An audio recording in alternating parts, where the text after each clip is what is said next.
Okay, thank you very much for the introduction, and thank you to the organizer for inviting me to be in this outstanding event. But next time, please, not after Daniele Melati, because I'm going to repeat some ideas explained by him, and he explains better than me, of course. Okay. Okay. First of all, I like to start saying that we come from the beautiful and sunny city of Malaga in Spain. And this work has been done in the framework of 2 PhD theses and 1 master thesis. Okay. The points to be covered in this presentation are the following ones. First of all, I'm going to contextualize the work reviewing some ideas of sub-wavelength graded metamaterial waveguides, and will explain also the motivation behind the 2 devices that I'm going to present in this presentation. I'm going to present 2 different devices. The first one is a new 3dB 90-degree coupler based on SWG metamaterial. Sorry, because I have my voice bad. And the second device is an spot side converter that has been used by using a new approach of inverse design based on metamaterial cell base. Okay. In order to solve some of the problems commented by Professor Daniele Melati. Silicon photonics is a prominent platform for the implementation of photonic integrated circuits. And among its advantages, we can highlight, for example, that it is transparent at telecom wavelengths, and the high refractive index allow us to obtain devices of compact size with reduced bending radius. And we can benefit from CMOS mature manufacturing processes. However, to match the electromagnetic field propagation characteristics to the required design, we can change only the width of the waveguides in order to fulfill the requirement. Okay, because the thickness is fixed by the edge depth. So the breakthrough of SWG metamaterial waveguides has been decisive to improve the performance of silicon photonic devices. Because the grating behaves as an equivalent homogeneous and isotropic material described by the diagonal component of the permittivity tensor and the and the propagation of the flocked mode through the original periodic structure is equivalent to the propagation through the equivalent homogeneous waveguide. But the question is, why is this simple silicon segmentation is so useful in silicon photonics? Because by changing some parameter of the structure, we can engineer the properties of the silicon waveguide. For example, by adequately changing or choosing the duty cycle, we can engineer the refractive index of the equivalent waveguide. Okay? Or by adequately choosing the period or pitch of the structure, we can engineer the wavelength dependence of the waveguide. Or by simply tilting the silicon blocks, we can also do anisotropy engineering. Many are the devices that, making use of SWG metamaterial waveguides, has been proposed and have achieved groundbreaking and unprecedented performance in silicon photonics, which would be impossible to achieve with conventional waveguides. Here in this slide, we can see some example. For example, 3dB power splitter, some optomechanics structure, architecture, polarization management devices, off-chip couplers, or beam shaping device. Some presented by Professor Daniele Melati.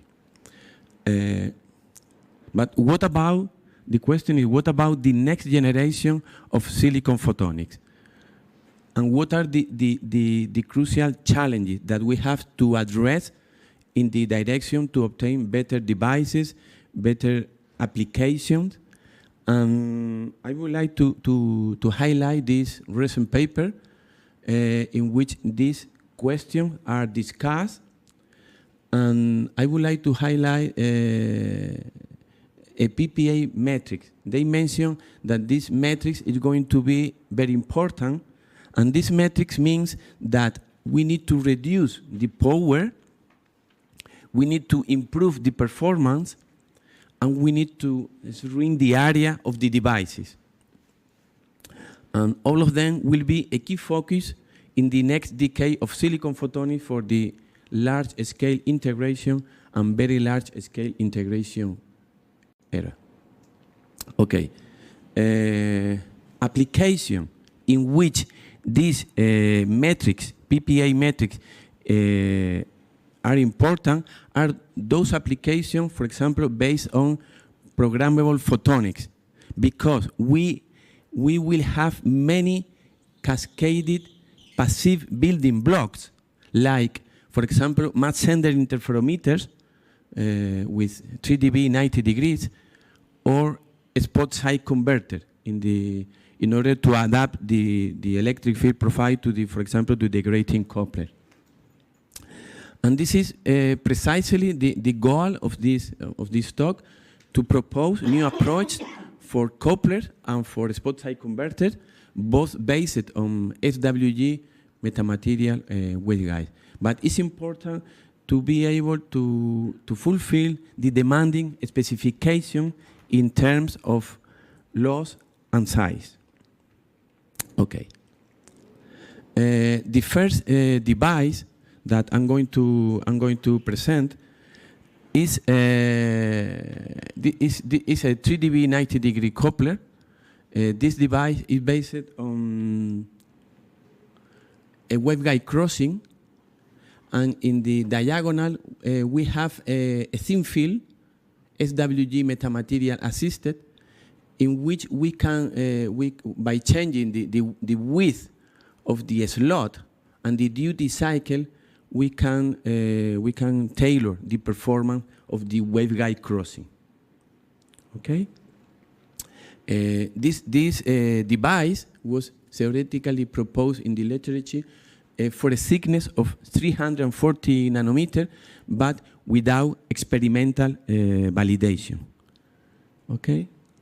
And in theory, by engineering the parameter of the thin film and also the width of the input and output access waveguide, it's possible to achieve any power splitting ratio at the output, as we can see here in this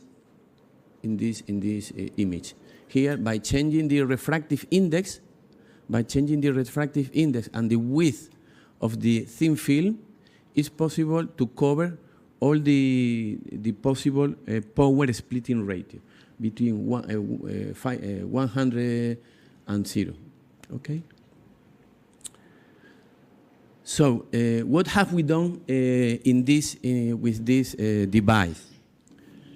First of all, we have developed a two-dimensional analytical model which allow us to obtain a first and very good approximation of the 3D design.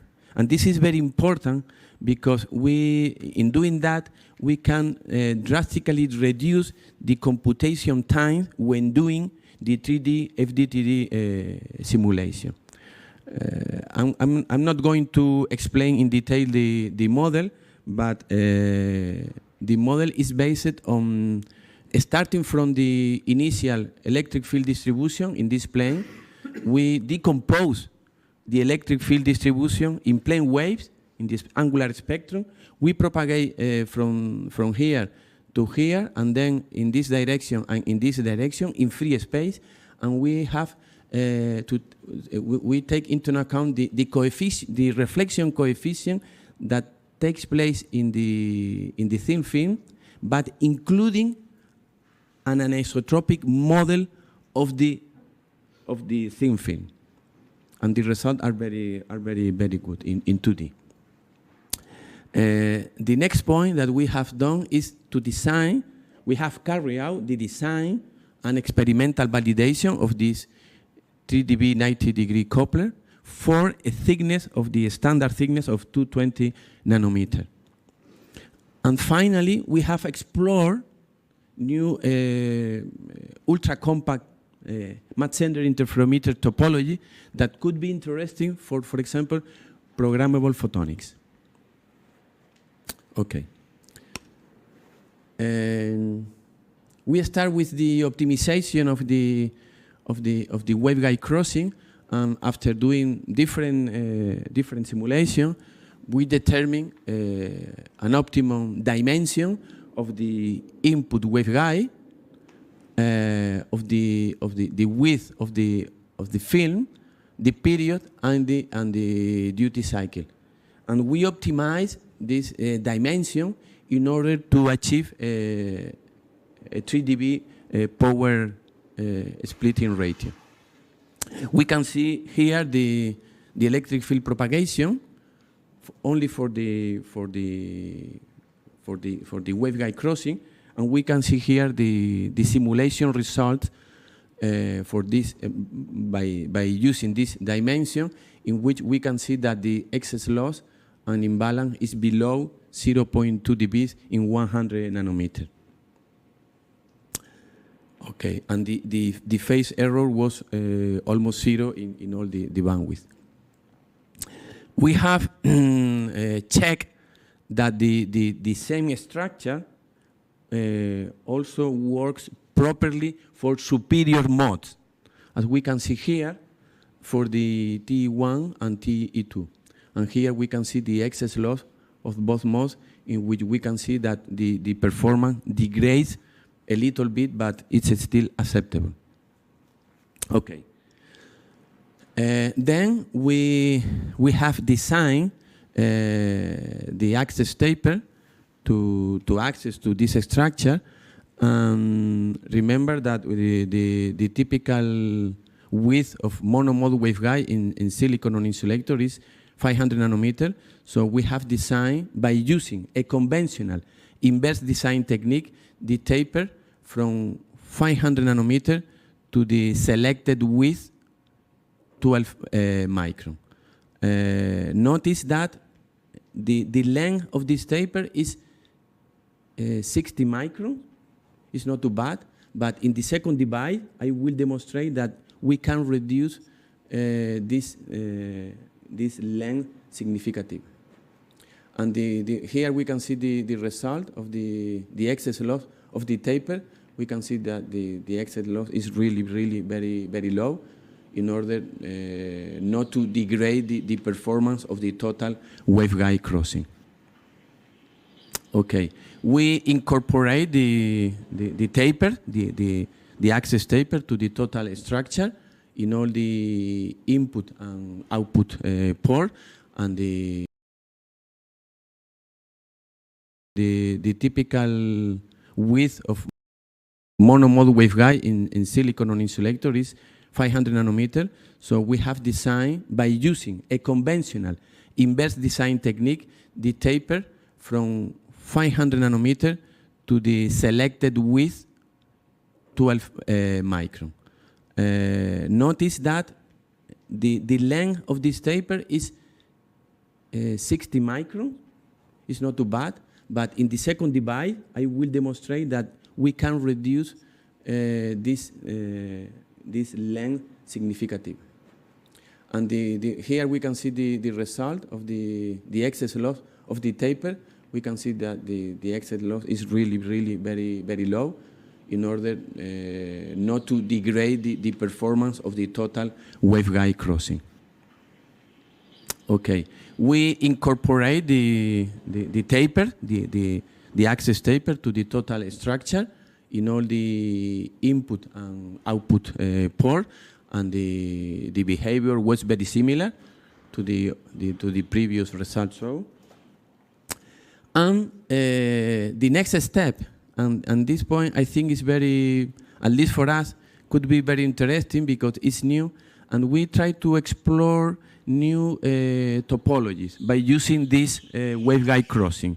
Because here, I think it's interesting, here we have one waveguide crossing here, and here we have another waveguide crossing.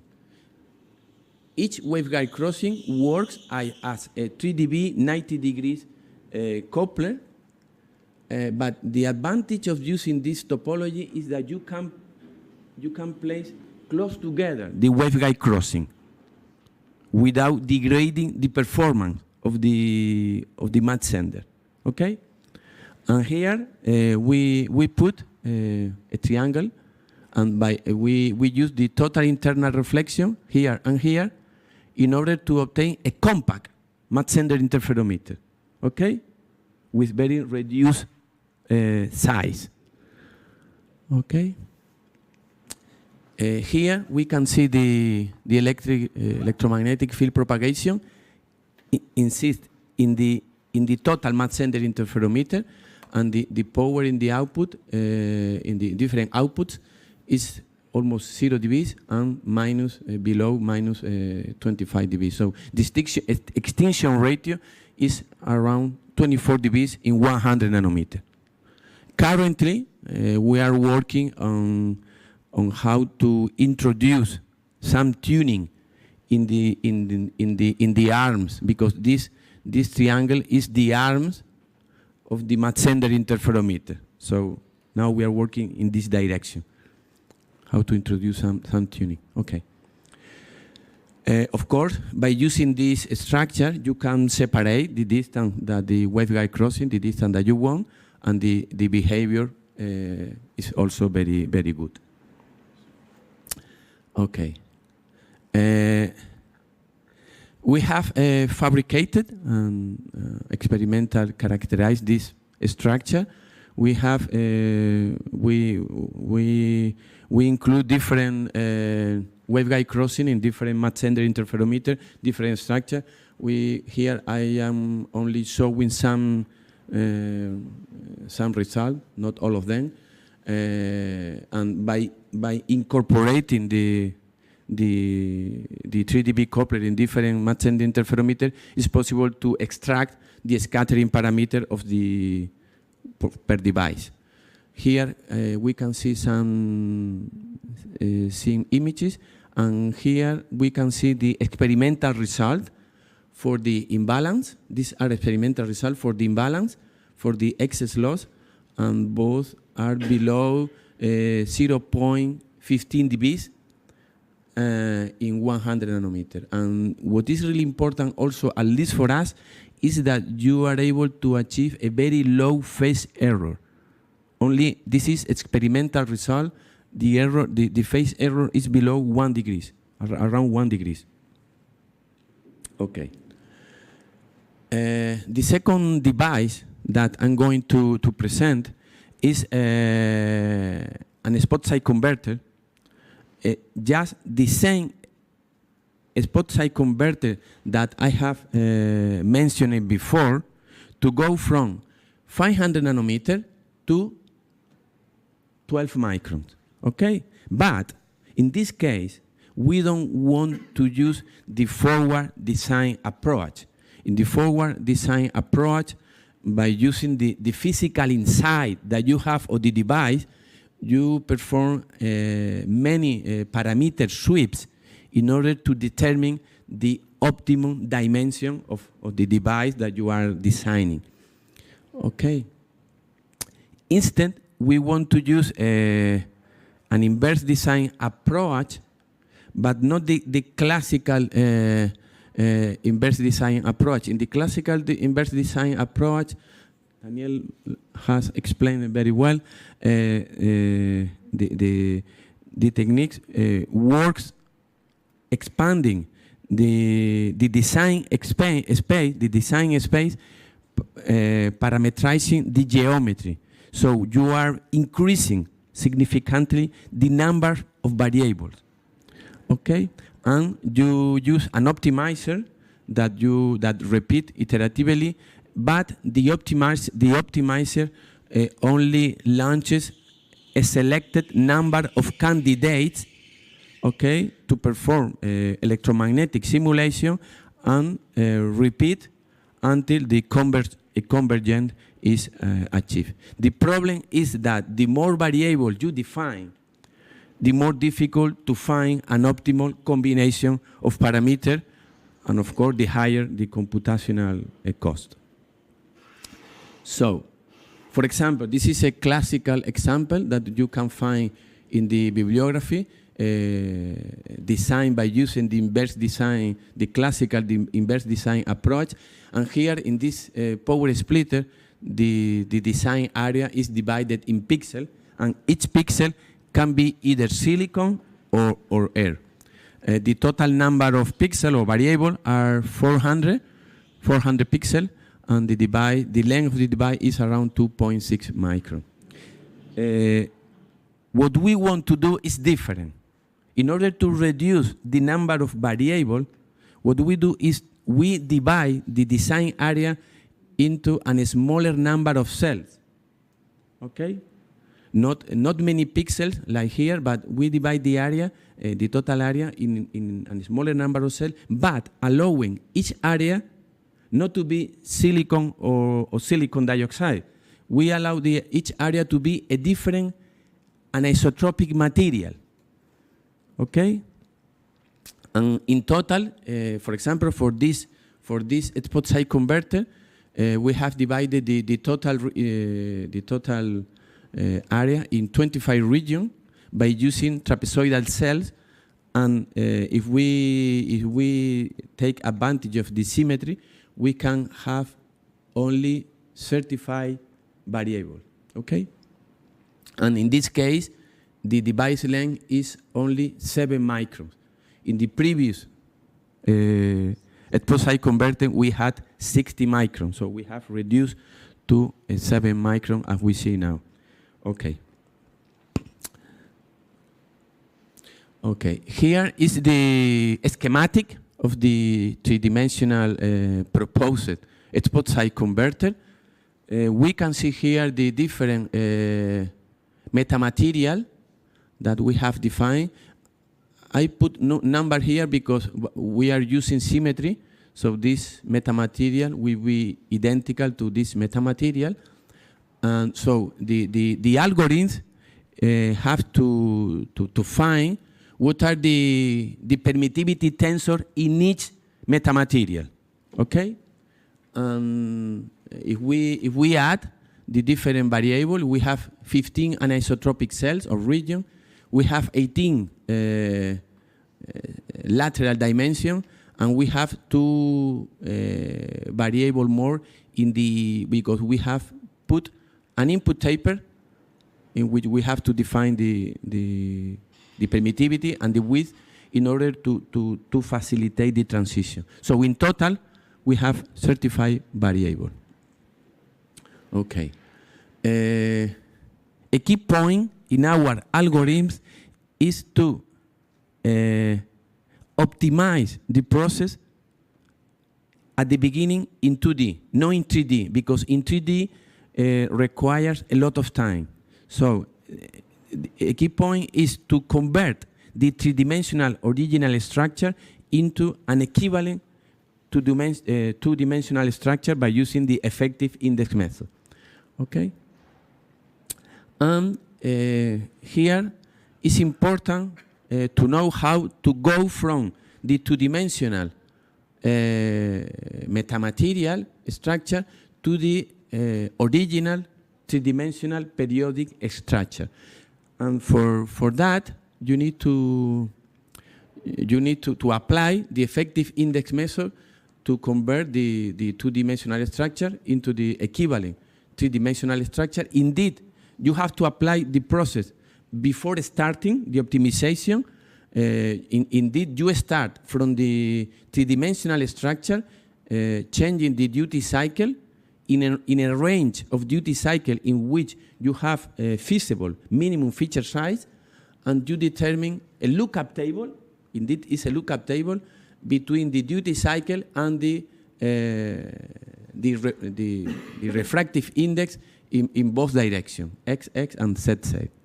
And in this case, we have, of course, you can do this lookup table for different parameters. In our case, it's done for 200 nanometer in the pitch, 220 nanometer in the thickness. Even in our lookup table, we have included the effect of possible air gaps when you fabricate the structure. So this is possible with our method.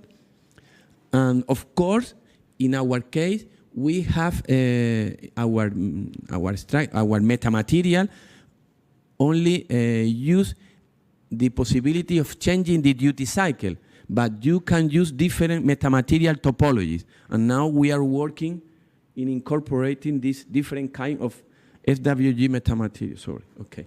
I will go a little bit. Okay. Sorry. Okay, this is a summary of the process that we apply. At the beginning, we initialize the two-dimensional problem by using a gradual index, and this is the final optimum solution obtaining in 2D. Notice that in 2D, we need a 100 iteration. Each simulation takes 1.5 minutes, and the total time to obtain this 100 iteration, the final solution, is around 150 minutes. And this final solution in 2D is converted into the equivalent three-dimensional structure, and we launch three-dimensional simulation. But now it's important that we start from a very good point in order to reduce the total time in 3D, okay? Anyway, in 3D, the simulation takes a lot of time. Here, we can see the structure that we have designed. This is the 3D schematic, okay? Notice that here we are changing the duty cycle depending on the region where you are, okay? And these are the simulation results. Here we can see the transmittance and here the reflectance in 300 nanometer in simulation, 300 nanometer. And here I show some measurement. We have concatenated different devices in back-to-back configuration, and applying the minimum phase technique and the cutback, we can obtain per wavelength the dBs per device. Notice that in one device, for this wavelength, we obtain 0.5 dBs. 150 minutes. And this final solution in 2D is converted into the equivalent three-dimensional structure, and we launch three-dimensional simulation. But now it's important that we start from a very good point in order to reduce the total time in 3D, okay?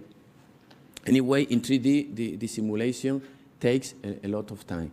Here, we can see the structure that we have designed. This is the 3D schematic, okay? Notice that here we are changing the duty cycle depending on the region where you are, okay?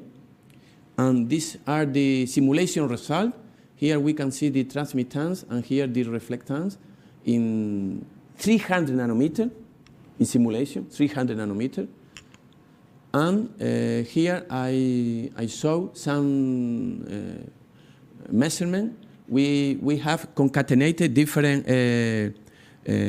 devices in back-to-back configuration, and applying the minimum phase technique and the cutback, we can obtain per wavelength the dBs per device. Notice that in one device, for this wavelength, we obtain 0.5 dBs. And the total wavelength response in 150, 160 nanometer the property, the transmission is around here in experimental 0.75 dBs. Okay, so and this work, our work is now we are working now in the publication of this work, and this work is in the state of the art. Okay, in conclusion, next generation of silicon photonics demands passive building blocks with challenging figure of merits in terms of performance and size. We have proposed two devices, one 3 dB coupler and one spot size converter with very good outcomes. This is also important. A new metamaterial set-based inverse design approach is proposed, and the main characteristic is that it's able to reduce the number of variables to optimize, and also that in order to obtain very fast result, it's important to launch the simulation first in 2D and then in the last part of the optimization in 3D. Okay, if I have time, only 10 seconds, I would like to announce a mini course in photonics, in integrated photonics that we are preparing in Malaga University. Okay, different 10 course, intensive course. Each course takes 2 weeks, 30 hours, and we start from the beginning, from the basic, and we finish with final application, integrated optical antennas, quantum photonics, photonic biosensor. It's in English and can be done online. Okay, so thank you very much. I'm sorry for the extension.